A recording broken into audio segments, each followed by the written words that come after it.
que uma polêmica pode acabar afetando as pretensões eleitorais do primeiro-ministro do Canadá, Justin Trudeau. O Fefito vai contar pra gente que polêmica é essa. Diga lá, Fefito. Pois é, o Justin Trudeau, que é uma das poucas pessoas próximas da unanimidade aí entre os políticos, seja por ser um boy magia, seja por ser progressista, as pessoas costumam gostar muito dele. O Justin Trudeau foi pego de surpresa com a divulgação de uma foto pela revista Time, uma foto feita em 2001 de uma festa realizada no colégio no qual ele dava aula, no West Point Grey Academy, que é uma escola particular lá da Colômbia Britânica, em que ele trabalhava como professor antes de ingressar na política. O Justin Trudeau, ele se fantasiou de Aladdin e para isso pintou sua pele. Pintou num tom escuro. A foto tá em preto e branco, a gente não consegue ver exatamente se ele pintou com tinta preta ou marrom, mas isso é irrelevante, isso é blackface. Ele foi procurado, chegou a confirmar, dizendo que participou de outros eventos fazendo o mesmo. Num deles ele se fantasiou como Harry Belafonte, o cantor, e ele veio a público pedir desculpas. Disse o seguinte: estou chateado comigo mesmo, estou decepcionado comigo mesmo. Num avião, acompanhado por jornalistas, prestes a lançar sua reeleição, sua candidatura à reeleição, ele disse o seguinte: eu não deveria ter feito isso, eu deveria ter conhecido melhor a causa e não pude fazer isso. Eu tô muito sentido. Perguntaram pra ele diretamente se ele tinha sido racista ao fazer isso e ele disse: sim, eu fui. Na época eu não me considerava racista, mas agora eu entendo melhor essa questão. O fato é que essa Fefito, foto... desculpa, de que ano a gente tá falando? 2001.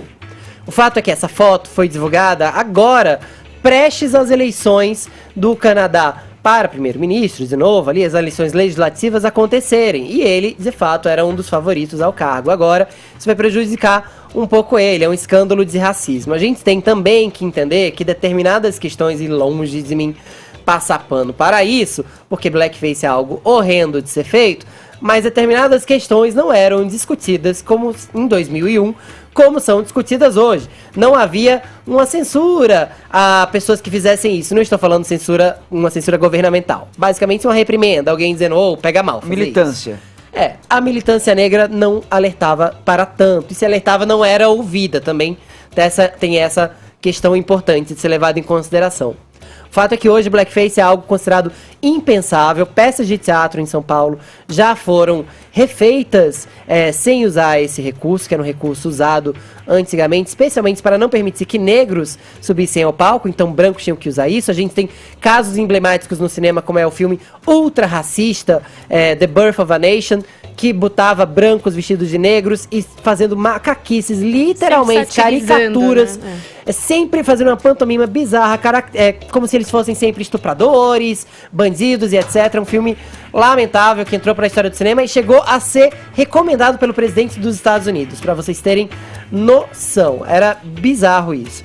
O blackface considera-se ofensivo ainda hoje e também muito polêmico entre alguns famosos. Por exemplo, o blackface nos anos 90, a gente falou aqui dos anos 90, ele não era considerado ofensivo, mas se a gente for buscar no YouTube, por exemplo, a gente vai ver o Gugu, no táxi do Gugu, fazendo blackface. Naquela época, de novo, isso não era uma questão discutida como é hoje.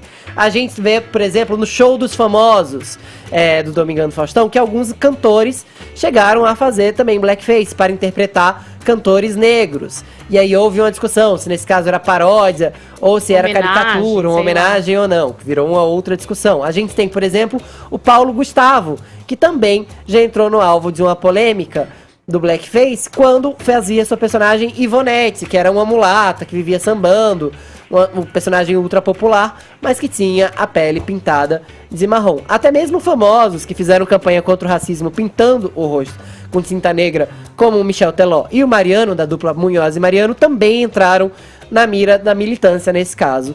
E eu acho... Muitos imitadores, né, Fefito? Sim, lançam mão desse recurso, né? Imitadores brancos, quando querem fazer a imitação ali de uma pessoa negra, lançam mão do blackface também, ou pintam o rosto vai ficar mais parecido, né? Sim, a questão é... duas pra mim, na verdade, né? Nossa, tava todo mundo rouco, eu tô começando a ficar rouco agora. É o vírus. É sintomático. É que você tá falando há 8 minutos. Ah, então eu vou calar a boca, diretor. Não por isso. Eu tava atendendo ao seu pedido de alongar a nota, mas já que você não quer, tudo certo, posso parar aqui. O que eu ia falar... Dois pontos, tá dois Querido, pontos. querido diretor, o que eu ia falar basicamente é que o blackface, ele não é homenagem, ele parece mais caricatura. E outra, o blackface, na verdade, acaba tirando a propriedade de falar sobre as próprias questões da comunidade negra, que sim, precisa ser vista, não como uma caricatura, mas como muito capaz e talentosa, como ela é no mundo da arte. Ou em qualquer outro lugar. Qual era o segundo ponto? Eu falei Você os dois. falou dois num Não, só? eu condensei os dois num Ah, só, tá porque bom. o diretor que pediu pra eu alongar a nota atrapalhei, resolveu me eu Você atrapalhei. destruiu o raciocínio do cara. Pois é. Mas vamos lá, ô Caio, dá pra dizer que é anacronismo?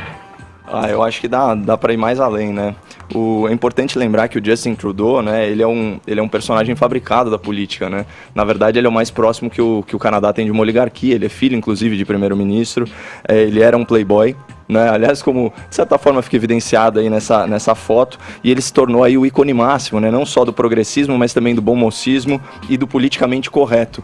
Tem um episódio emblemático desse comportamento, né, hipersensível do primeiro-ministro canadense, quando ele foi flagrado aí numa sessão de perguntas e respostas em ambiente universitário, certo? Aí tem uma jovem que faz um questionamento para ele a respeito de algo relacionado à humanidade, certo? Humanidade em inglês, né? Mankind, né? A gente tem kind como espécie e man como abreviação de humankind. Então, você falar humanidade, humankind, espécie humana. E é até interessante porque você vai na etimologia da palavra, né? Human vem de humus, né? Que significa terra.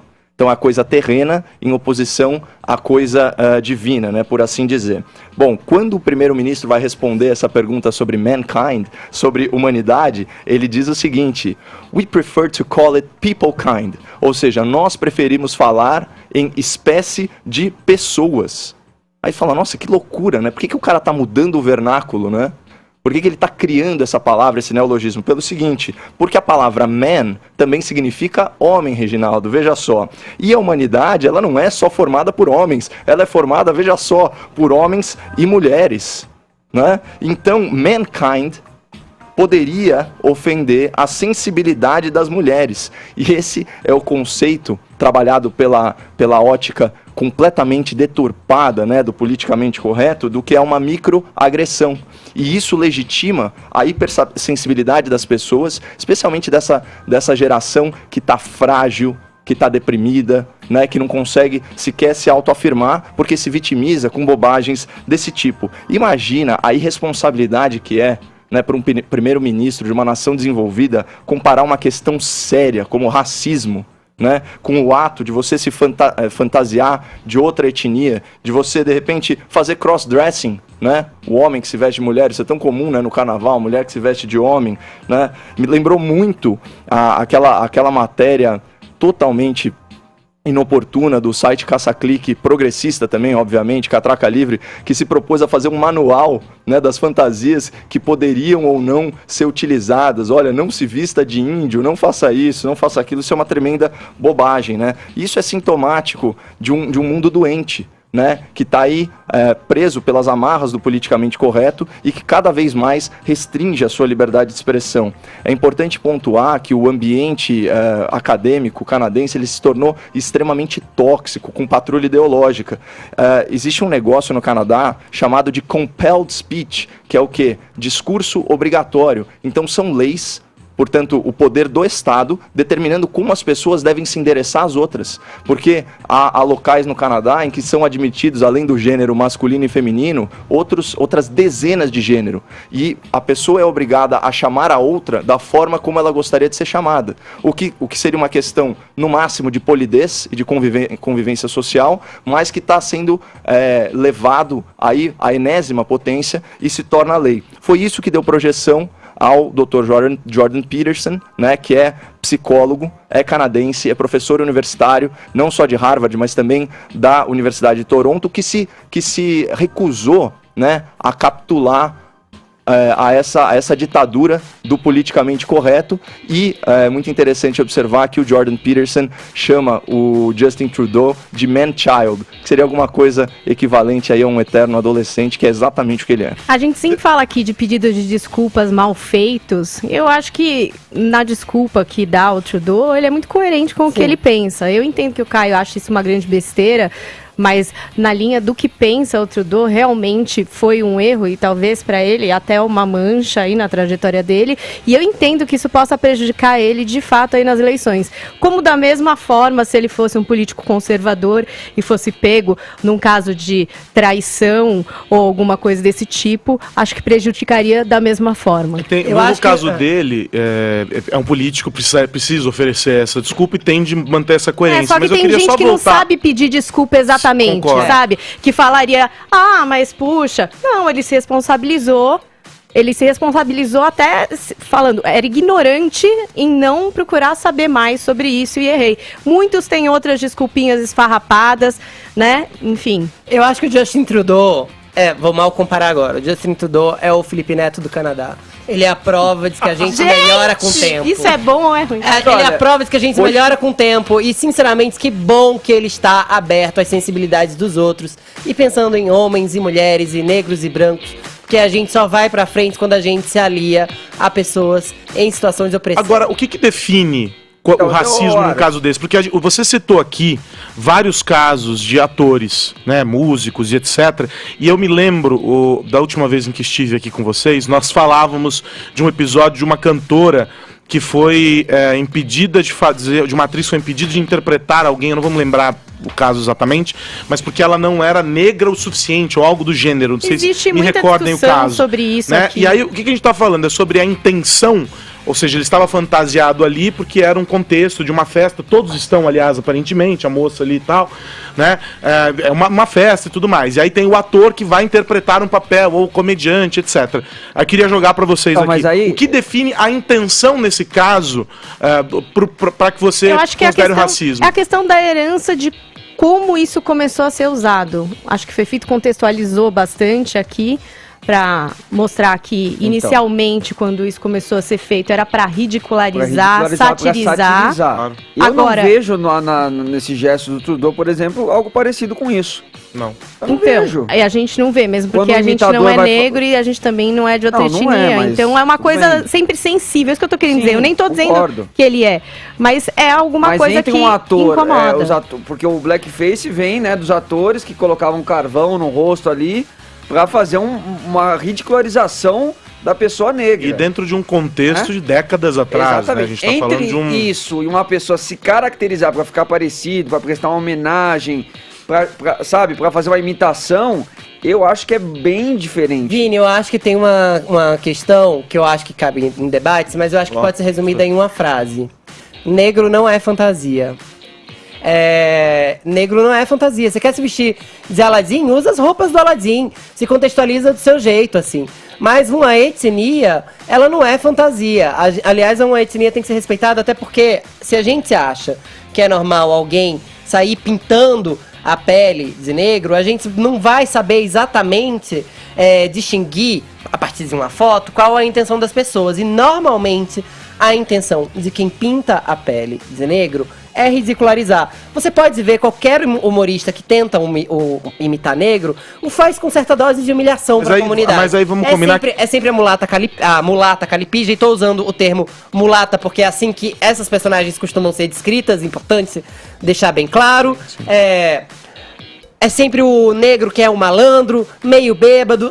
Isso sempre recai em estereótipos que são ofensivos para muitas. Mas no caso do humorista, eles não usam os estereótipos para tudo. Porque não é só com o negro. O humorista, ele é uma máquina de criar esses estereótipos, de colocar pra tudo, gente. Será? Por que será que os presidentes são sempre brancos para humoristas, por exemplo? Em sua grande maioria. Por que será que homens ricos são sempre brancos, em sua maioria, para humoristas? Por que será que quando a gente vê personagens negros caracterizados por humoristas, a gente sempre vê eles como bêbados, como malandros, como mulatas sambistas, descritas pelas próprias, de novo? Por quê? Eu não sei. Eu acho que é uma questão de observar.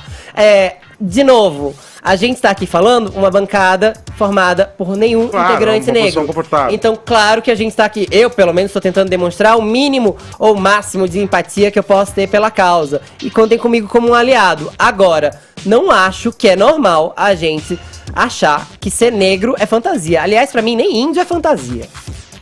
É porque, só a Fala, questão, cara. é que a questão da fantasia é muito interessante, né? Porque é uma frase forte, né? Etnia não é fantasia, raça não é fantasia, mas também gênero não é fantasia, profissão não é fantasia. É de novo a questão da microagressão e fomentando a hipersensibilidade das pessoas, né? Racismo não é hipersensibilidade, Caio. Não, desculpa. claro que não, mas isso está longe de ser racismo, né? Racismo é inclusive uma conduta descrita na legislação penal, tem uma lei dedicada a isso desde 1989, tem injúria racial no nosso código penal também. Acho Então melhor são coisas. começar com os amigos negros. Não, são coisas muito distintas, esse tipo de conduta.